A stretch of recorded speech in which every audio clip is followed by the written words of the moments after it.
तमाम उस समय जो हमारे 14-15 प्रांत थे उनकी जो गठन किया गया था भाषाई आधार पर ही किया गया था।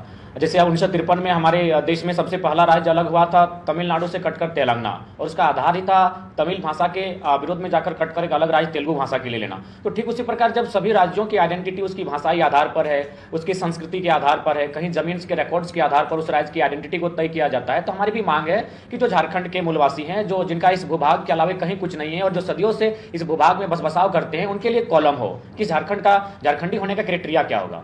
तो चूंकि हम लोग अगर भाषा की बात करें तो हमारे पास लगभग बहुत सारी क्षेत्रीय भाषाएं हैं, उन भाषाओं को इंक्लूड करके एक नहीं किया जा सकता है, हमारे पास काफ़ी विविधताएं हैं। तो ऐसे में हम लोग 4-5 कॉलम में झारखंड की आइडेंटिटी को परिभाषित कर सकते हैं।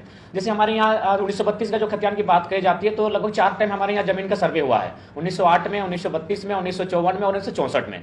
तो इन चारों को एक अलग अलग कॉलम बनाकर जिले का अंतिम सर्वे सेटलमेंट को आधार मानकर इसको परिभाषित किया जा सकता है। उसके बाद बहुत सारे लोग इस बात का दलील देते हैं कि ऐसे बहुत सारे लोग हैं जो इस भूभाग में आकर बस चुके हैं, उनका अपने राज्यों से नाता नहीं रहा। तो हम यही कहना चाहेंगे, जब उस राज्य में बसे हैं तो जाहिर सी बात है उन लोगों को यहाँ की भाषा, संस्कृति, यहाँ की लोक परंपराएं जो भी उन्हें एक्सेप्ट करना चाहिए। अगर वो इन चीजों को एक्सेप्ट कर लेंगे, सीख लेंगे, तो भविष्य में ना कोई वर्ग संघर्ष देखने को मिलेगा, ना किसी प्रकार का विवाद। हमने अभी ये कहा कि यह संभावना जताई जा सकती है, क्योंकि पिछले 1.5 साल से हम लोग आंदोलन कर रहे हैं। धनबाद बोकारो से आंदोलन स्टार्ट हुआ था, और चूंकि आज हमारे बीच प्रेरणा स्रोत के रूप में अनुज कुमार सिन्हा जो उपस्थित है, इनकी किताब काफी काम आई हमारे आंदोलन के दरमियान, और हमारे धनबाद और बोकारो में लगभग 150 की पंक्तियां इनकी ऑनलाइन मंगाई गई है। तो कहीं ना कहीं इनकी किताबें बहुत काम आई। और जब हम लोग आंदोलन करने के लिए उतरे थे तो यकीन मानिए मात्र 50 स्टूडेंट थे, और काफ़ी डर के, चूंकि कोरोना का गाइडलाइन था, और काफ़ी डर को फॉलो करते हुए हम लोग उस आंदोलन में मुख्यमंत्री और जो भी उनके मंत्रीगण हैं उनका मैंने विरोध प्रकट करने के लिए गए थे। और हमें आभास नहीं था कि 50 लड़कों के साथ जिस आंदोलन की हम लोग तैयारी किए हैं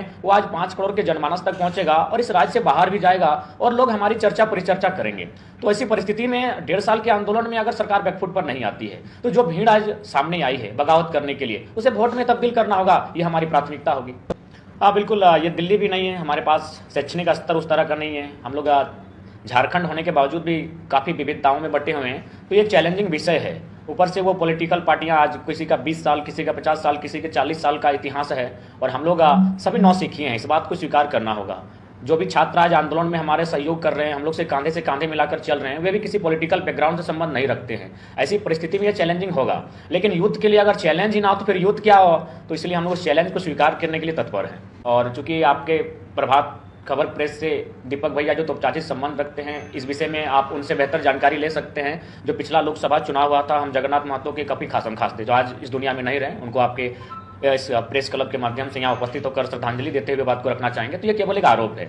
हाँ, चूंकि अब ये प्रश्न उठता है कि जब हम लोग जमे में उस समय एज ए मेंबर हम नहीं थे, क्योंकि भारत एक लोकतांत्रिक देश है, 5 साल में आपको एक पॉलिटिकल दल, पॉलिटिकल लीडर के साथ चलना पड़ता है। यदि मान के चलिए हम किसी विधानसभा क्षेत्र के स्टूडेंट ही क्यों ना है, लेकिन 5 साल में एक बार तो हमें पॉलिटिकल सोचना पड़ता है।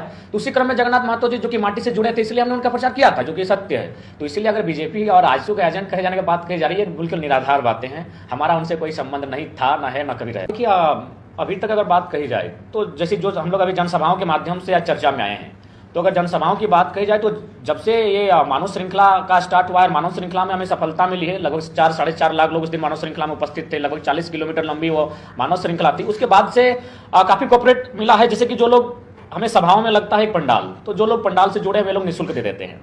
सभाओं में हमें लगता है बाजा, साउंड वगैरह, वो भी निःशुल्क आ जाता है। उसके बाद कुछ चंदा जो ग्रामीण जहाँ सभा होती है वे लोग एकत्रित करते हैं, और हम लोग को हार्डली जो पेट्रोल का खर्च आता है उसे व्यय करते हैं। इसके अलावा हम लोग का भोजन पानी, इसका कोई मतलब नहीं है। तो ये फंडिंग का जो विषय है, फिलहाल वर्तमान परिप्रेक्ष्य में ऐसी कोई विशेष बात नहीं है। और जहाँ तक पॉलिटिकल की बात है, तो हम लोग तो यही उम्मीद करेंगे और जनता से अपील भी करेंगे कि हमें वोट भी नहीं, आप नोट भी दें। यानी जो लोग एक वोट देंगे, कम से कम 10 रुपया चंदा भी दीजिए।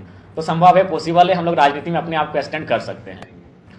अब इस पूरे प्रकरण में बिल्कुल आज अगर झारखंड मुक्ति मोर्चा के खिलाफ अगर आंदोलन किया जा रहा है वर्तमान सत्ता में जो बैठी सरकार है, तो उसका कारण यही कि उनका मैनिफेस्टो में ये रहा है।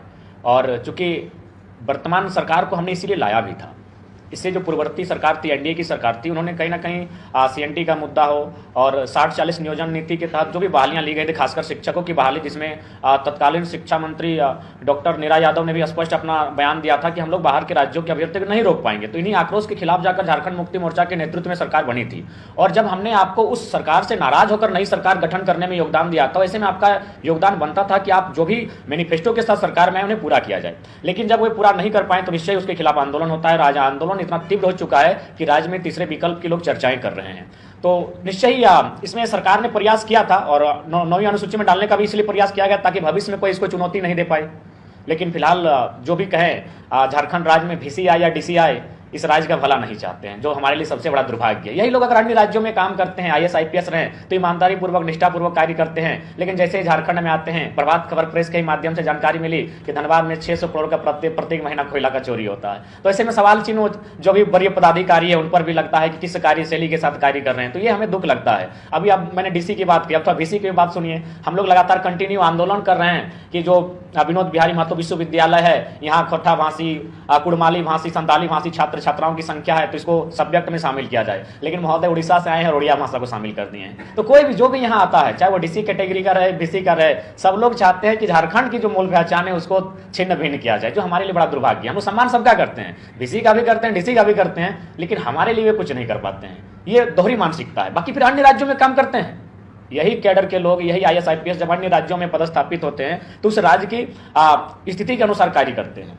अब देखिए, मेरा मानना है भारत एक संवैधानिक देश है और संविधान बनने से पूर्व जब इस पर चर्चाएं हो रही थी तो 1946 के आसपास जब भाषाई राज्य के आधार पर गठन करने की मांग उठ रही थी, आवाज बुलंद हो रहा था, तब देश के उस समय लौह पुरुष सरदार वल्लभ भाई पटेल ने एक स्टेटमेंट दिया था कि भाषा के आधार पर राज्यों का गठन उचित नहीं है।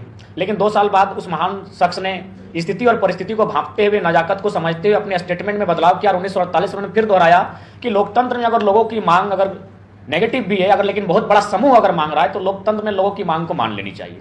तो उसी क्रम में अगर 1932 यहाँ की जनमानस की भावना है तो उस पर समीक्षा हो, एक आयोग का गठन हो, बारीकी से बारीकी बिंदुओं पर चर्चा हो और खुले मंचों पर बहस हो, और कुल मिलाकर एक ऐसी नियोजन नीति से पूर्व एक स्थानीय नीति का तय होना बहुत जरूरी है जो ये कम से कम क्लेरिफाई कर सके कि झारखंड के है कौन, झारखंडवासी है कौन। जब महाराष्ट्र में महाराष्ट्रवासी कौन है ये तय है, गुजरात में गुजरातवासी कौन है ये तय है, तो फिर झारखंड में भी झारखंडवासी कौन है, एक कॉलम तो बनना चाहिए। अभी तमाम बहालियां देखिए, हाल ही फिलहाल 2 इश्तेहार सोशल मीडिया में काफी राउंडिंग कर रहा है। बिहार का जो शिक्षा विभाग का उसमें स्पष्ट लिखा है कि भारत का नागरिक और बिहार राज्य का स्थायी निवासी हो, लेकिन झारखंड का जो भी वैकेंसी उसमें साफ साफ एक ही लाइन लिखा है कि भारत देश का नागरिक हो। तो ये तो सरासर नाइंसाफी है झारखंड वासियों के लिए। तो इसलिए हम एक ही चाहते हैं कि जो अन्य राज्य के कॉलम में जो लिखा होता है कि भारत का नागरिक उड़ीसा का स्थायी निवासी हो, भारत का नागरिक पश्चिम बंगाल का स्थायी निवासी हो, ठीक उसी प्रकार झारखंड में एक कॉलम हो कि भारत का नागरिक झारखंड का स्थायी निवासी हो। तो झारखंड का स्थायी निवासी कौन हो, बस उसी प्रक्रिया में हम लोग सरकार से मांग करते हैं कि कोने से आप पहचान कीजिए। नमस्कार जोहार, मैं लता।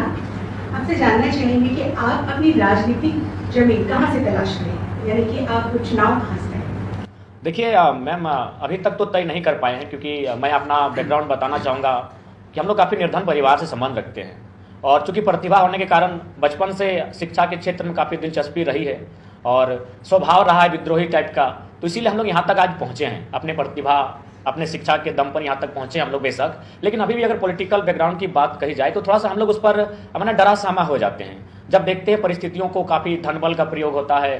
मैंने उसका अनुमान नहीं कर पाएंगे कि इतना धनबल का आज के राजनीतिक परिवेश में प्रयोग होता है। तो थोड़ा सा हम लोग डरे समय हो जाते हैं क्या हम लोग इस राजनीति में टिक पाएंगे कि नहीं। लेकिन फिर भी उम्मीद करते हैं कि आज जो जनता आंदोलन करने के लिए सड़कों पर हमारे साथ आई है, जो लोग आज सर पर लाठियां तोड़ने पर भी विवश हैं, जो लोग हमारे चलते आज सड़कों पर आकर आंदोलन कर रहे हैं, फायर तक झेल रहे हैं, तो वे लोग कहीं ना कहीं जो आज भीड़ तंत्र बनकर आई है, वोट तंत्र होकर हमारा सहयोग करेगी। और जब राजनीति की बात आएगी तो हम लोग जहाँ से हम लोग का उदय हुआ है दामोदर नदी का किनारा, तो वहीं से राजनीतिक उदय भी होगा। इस पर जनता की रायशुमारी होगी। हम अपने व्यक्तिगत राय लेकर किसी को थोपने नहीं जाएंगे कि हम लीडर बनने आए हैं। अगर जनता स्वीकार करेगी, हाल ही फिलहाल डुमरी के कुछ साथी आए थे, बोला कि उपचुनाव है, सीट खाली है और आप भी टाइगर नाम से जाने जाते हैं, शिक्षा मंत्री भी टाइगर नाम से जाने जाते थे, तो आप क्यों नहीं आते हैं? हम बोले हम एक शर्त पे आएंगे। टाइगर जगन्नाथ महतो कितने वोटों से जीते थे? उन्होंने कहा वो 71,000 वोटों से जीते थे। हम बोले उसका 10% लोग मेरे घर के सामने आकर खड़े होकर कहेंगे कि आप आइए डुमरी, हम आएंगे। क्योंकि हम चाहते हैं कि हम थोपा हुआ लीडर ना बने कि हम आज से आपका लीडर है, हम नॉमिनेशन करके आए हैं, हमारा ये चुनाव चिन्ह है। हम थोपा हुआ लीडर नहीं बनना चाहते हैं। हम एक परिवर्तन लाना चाहते हैं। जनता हमें खुद, अगर हमारी सोच अच्छी है, लगता है कि हम अपनी निष्ठा में टिके रहेंगे, हम लोग अडिग रहेंगे, झुकेंगे नहीं, तो जनता हमें खुद तलाश करे, एक जगह दे, एक प्लेटफॉर्म दे और हमारे लिए खुद फंडिंग करें। हम लोग लीडर भी बनेंगे और उनके लिए शहीद सुनील महतो के तर्ज पर शहादत को भी स्वीकार करेंगे, MP रहते हुए, MLA रहते हुए।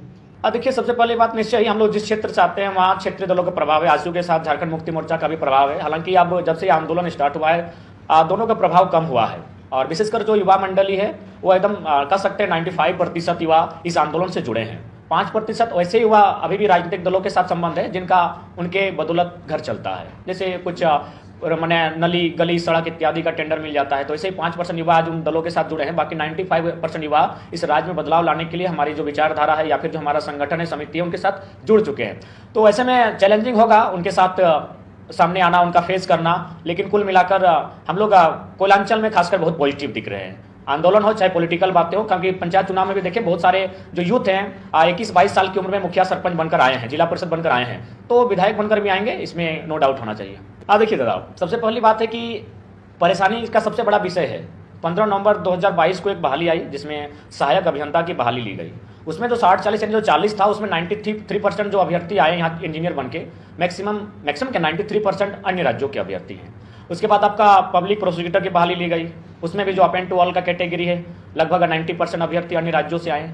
और हाल ही फिलहाल शिक्षकों की बहाली ली गई और तमाम चैनल के माध्यम से हम लोगों ने देखा इसमें भी लगभग 1200 से 1400 अभ्यर्थी ऐसे हैं जो इस राज्य से नहीं है। तो ये तो नुकसान सबके सामने जाहिर है कि राज्य हमारा और अन्य राज्यों के अभ्यर्थियों को प्राथमिकता मिल रही है। अपेंड टू ऑल का मतलब है उसमें झारखंड की नो चांस है, इसलिए चांस नहीं है। मैं बताना चाहूँगा अभी जो शिक्षक की बहाली हमारी होगी और उसका जो कोर्स है उसकी तैयारी दिल्ली में हो रही है, उसकी तैयारी लखनऊ, इलाहाबाद और पटना 4 कोचिंग सेंटर में उसकी तैयारी शुरू हो चुकी है। और जो लोग हमारे यहाँ जो बीएड करके बैठे हैं जो उस फॉर्म को भरेंगे वे लोग अपना घर गृहस्थी देख रहे हैं, हमारी बहनें अपने ससुराल में अपने घर गृहस्थी देख रही है, हमारे भाई कहीं मजदूरी कर रहे हैं। तो ऐसी परिस्थिति में दिल्ली के कोचिंग संस्थानों में जो तैयारी कर रहे हैं, जो पटना, इलाहाबाद, लखनऊ में तैयारी कर रहे हैं, उनसे हमारे छात्र मुकाबला नहीं कर पाएंगे। तो इसीलिए हमें आपत्ति है। ये राज्य सरकार की गलतफहमी है।